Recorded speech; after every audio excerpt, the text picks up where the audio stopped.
Hello students, VKS commerce education में आपका स्वागत है।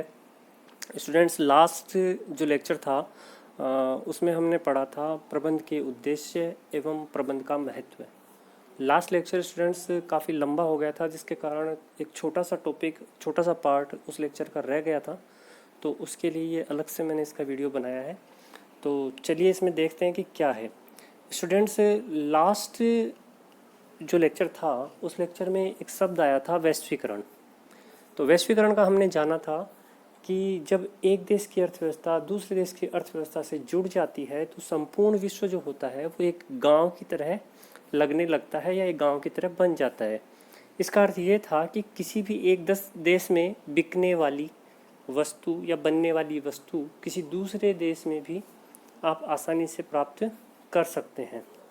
तो देखिए स्टूडेंट्स, जब पूरा विश्व वैश्वीकरण में कन्वर्ट हो रहा था तो उसका जो प्रभाव था वो भारत पे भी आया और भारत भी इससे अपने आप को अलग नहीं रख सका। 1990 के दशक में जब हमारे प्रधानमंत्री पीवी नरसिम्हा राव थे और उनके वित्त मंत्री श्री मनमोहन सिंह जी थे, जो कि आगे चलकर भारत के प्रधानमंत्री भी बने।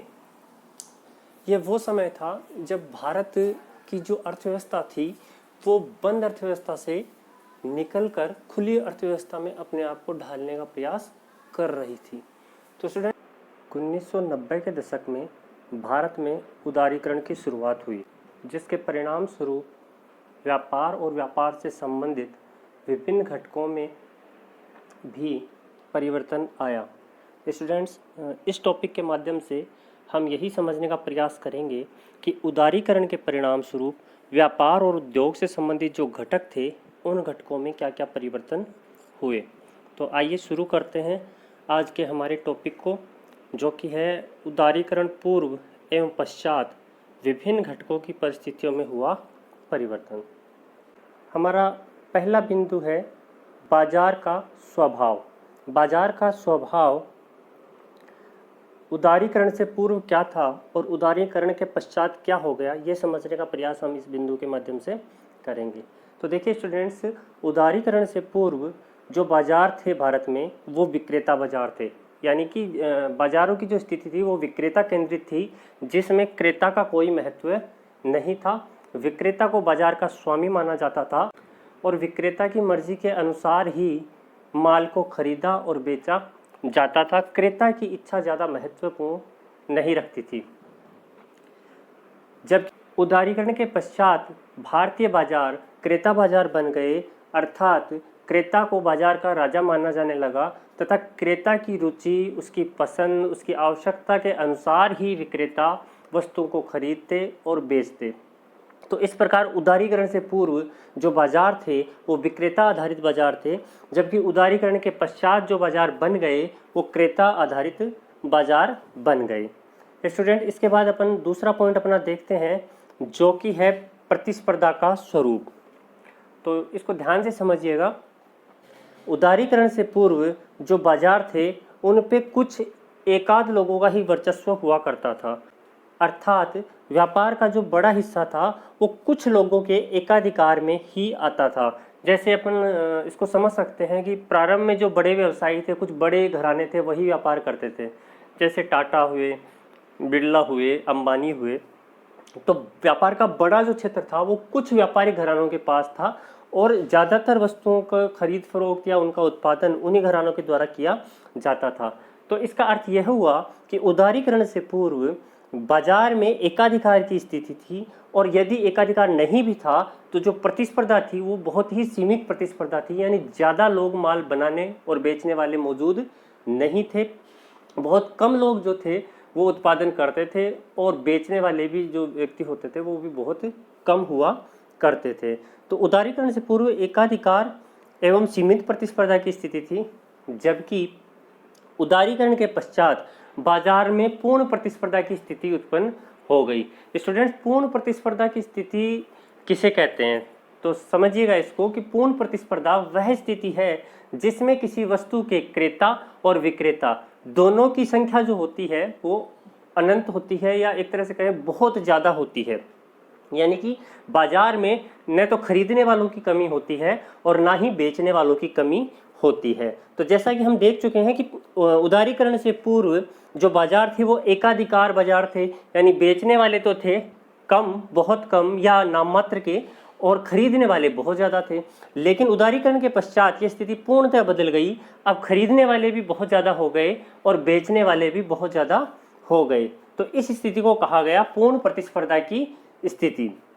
ज़्यादा इसकी डिटेल में नहीं जाएंगे, इकोनॉमिक्स का पार्ट है, तो इकोनॉमिक्स में जाके अपन इसको और बेटर समझ सकते हैं कि पूर्ण प्रतिस्पर्धा क्या होती है। इसके बाद अगला जो पॉइंट है वो है प्रतिस्पर्धा का स्रोत। तो प्रतिस्पर्धा के स्रोत की बात करते हैं तो उदारीकरण से पूर्व जो प्रतिस्पर्धा हुआ करती थी वो आंतरिक प्रतिस्पर्धा थी। आंतरिक प्रतिस्पर्धा क्या होती है? आंतरिक प्रतिस्पर्धा से तात्पर्य है कि एक देश की सीमा के भीतर ही व्यापारियों के द्वारा आपस में जो प्रतिस्पर्धा उत्पन्न की जाती है, जो कंपटीशन होता है माल को बेचने से संबंधित, उसको आंतरिक प्रतिस्पर्धा कहा जाता है। लेकिन जैसे ही उदारीकरण का दौर भारत में आया वैसे ही विदेशी कंपनियां, विदेशी व्यापारी भारत में आने लगे और अपना माल यहाँ पे बेचने लगे। तो उदारीकरण के पश्चात भारत के जो व्यापारी थे उनका जो कंपटीशन था, उनकी जो प्रतिस्पर्धा थी वो दूसरे देश के जो व्यापारी थे उनसे भी होने लगा। तो इस प्रतिस्पर्धा को कहा गया बाह्य प्रतिस्पर्धा।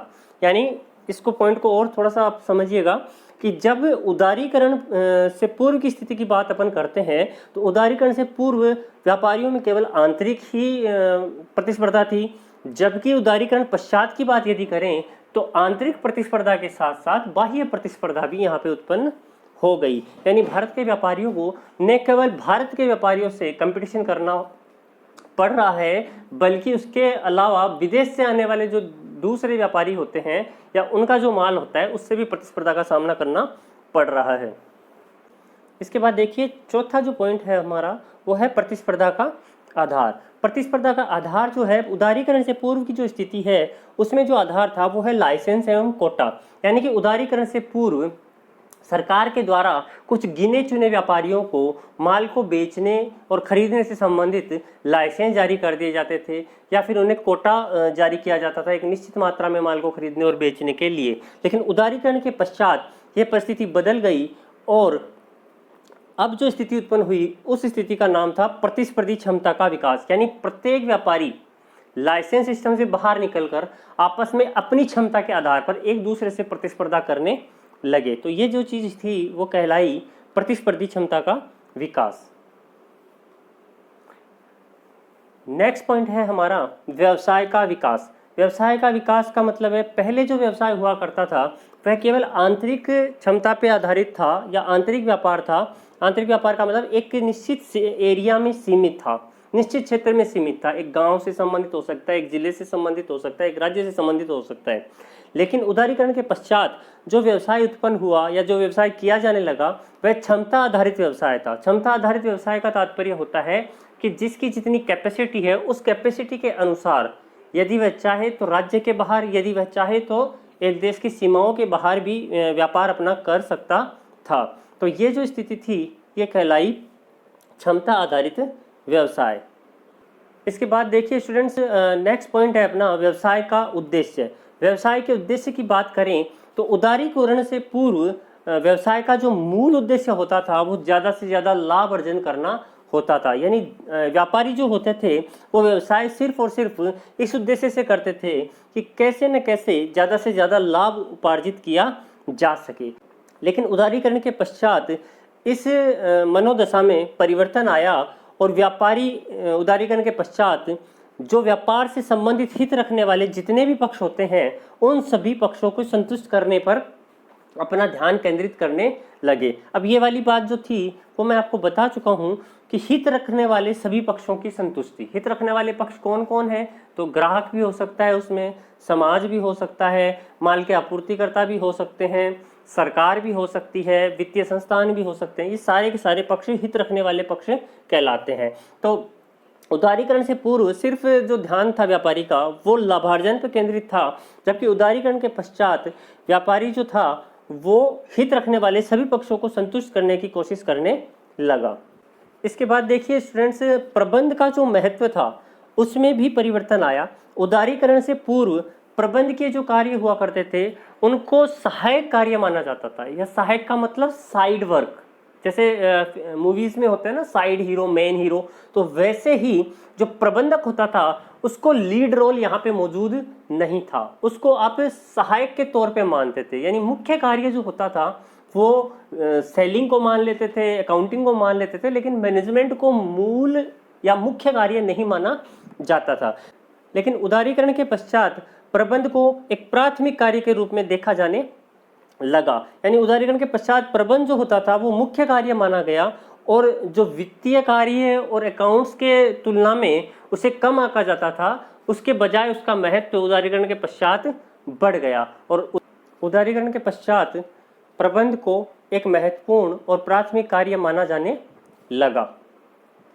स्टूडेंट्स, उदारीकरण के पश्चात प्रबंध की जो विधियां थी उनमें भी परिवर्तन आए और उदारीकरण के पूर्व प्रबंध की परंपरागत विधियां काम में ली जाती थी, जबकि उदारीकरण के पश्चात प्रबंध की आधुनिक विधियों का प्रयोग किया जाने लगा।